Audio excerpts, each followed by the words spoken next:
Beyonce, and it's 22 minutes past 1. And we're talking about the psychology of homes, and it's so much a part of us and our lives, Andrew Stanway, isn't it? Absolutely it is. And I think particularly the British have a particular thing about it. I mean, look at the percentage of us that own homes in this country.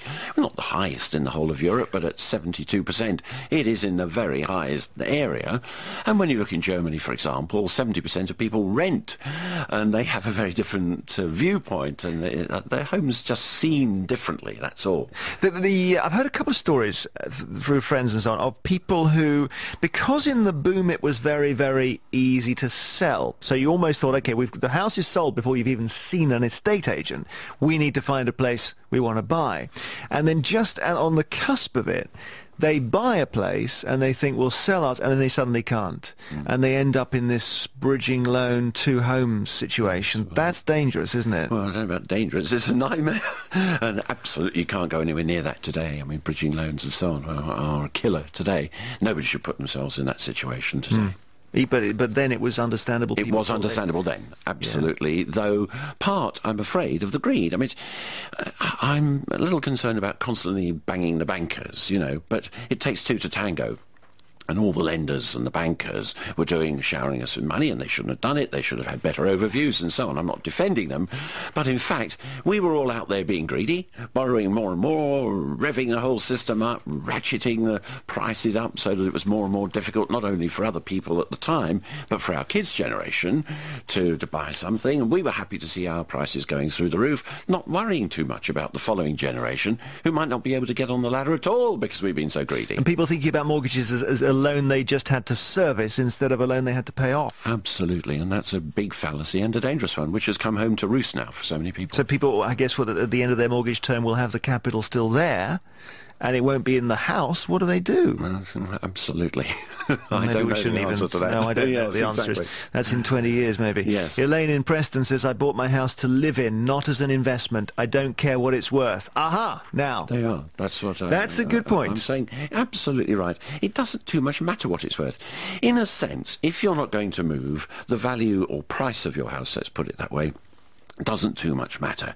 And it's like, even if you've got a mortgage, it's like paying a rental. If you have a mortgage, when all's said and done, you don't own the place like you don't own a rental house. Somebody else owns it. And as long as you can keep up your mortgage, oblique rent, then you're living somewhere and you have a roof over your head. It's when people, which many millions of us come to do, is to see it as a personal sort of bank. I say, oh, how much has your house gone up this week?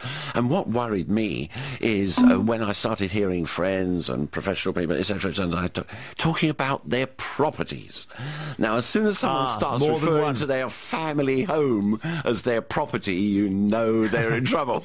Well, I thought also people with buy-to-let and all of that, and that's when people start having 4 or 5 properties but they haven't got any income. Yes. Now they are really scuppered at the moment. They certainly are, and many of the people who are renting from them, unfortunately, are coming a cropper at the moment because the people, those guys, can't pay their mortgages, and so that is a very, very, very sad situation and a desperate thing, which I hope now will settle down and people get more realistic about it, because that just became a greedy circuit again. Mike Murphy has just called and he says, I lost money on my house when I sold it in the early 90s. I did not buy a house after that. I rented. You're on the line, Mike. Yes, hello.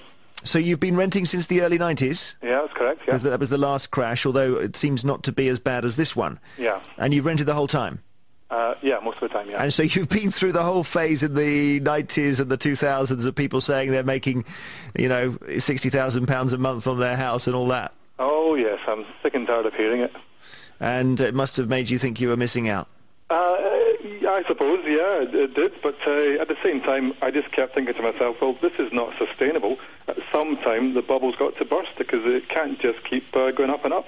But people, and lo and behold, it has. People, Andrew, had all kinds of reasons why the bubble wouldn't burst this time. They said that we've been globalised, we've become an international country, we've got 62 million people in it, all that stuff. Well, yeah, but this was being fed to us by the banks and the lenders, wasn't it? And look what's happened to those guys. Yeah, absolutely. In fact, hats off to you, Mike. I think you did exactly the right thing. Thank you very much. Perfect. I think so too. No, really, seriously. It's such a shame that in Britain, renting has become almost a sort of dirty word, you know. Yeah. And I think it's rooted somewhat in the class system, which is still around, don't let's kid ourselves, in Britain, where, you know, it seems sort of lower class, or things poor people or unfortunate poor little souls have to do, or going to council housing. If you lived in Sweden, you'd be popping in and out of the market at all different levels, you know, private rental, public rental, ownership, etc., public shared ownership, all sorts of things over a whole lifetime. Yeah. But in this country, people have got these awful sort of views about people who rent. That's got to change. I think, to be honest with you, people in this country were kind of bamboozled into thinking that buying was really the ultimate option. Well, the only game. Yeah, and I think right. a lot of people have now had their fingers burnt because of that. There's nothing wrong with renting, and I'm more than happy to continue renting. Absolutely, so you should be. And I sincerely hope that one of the many good things that will come out of this tumult that we've all been trying to survive and are still trying to survive is that big corporations will come into the rental market in a big way.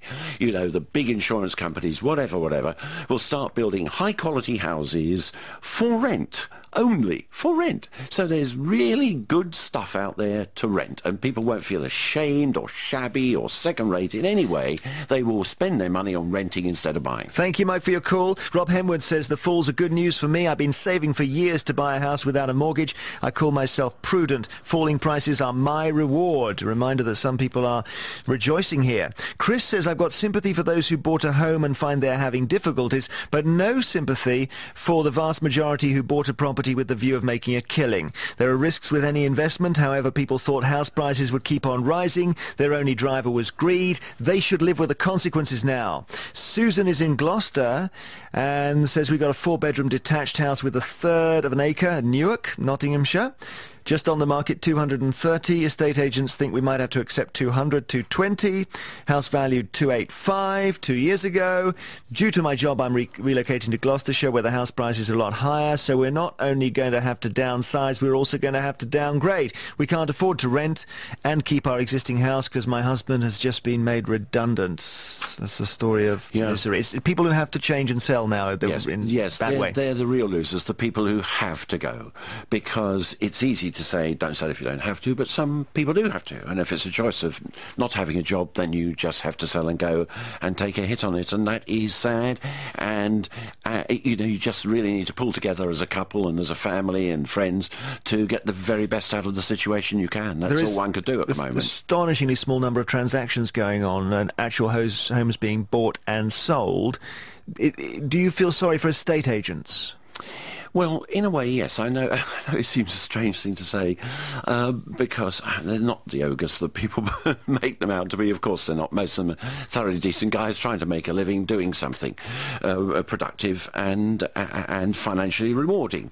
However, I think there are probably too many estate agents who mushroom like crazy, and many of them simply weren't providing the sort of service that people wanted, and it was easy money and an easy ride for a lot of them. That said, many are giving an extremely professional service, and those guys are the ones that are winning out at the moment. They're going to survive. The good guys will survive and are surviving and are doing good work. 1:30 Radio 2. This week. But it's too late.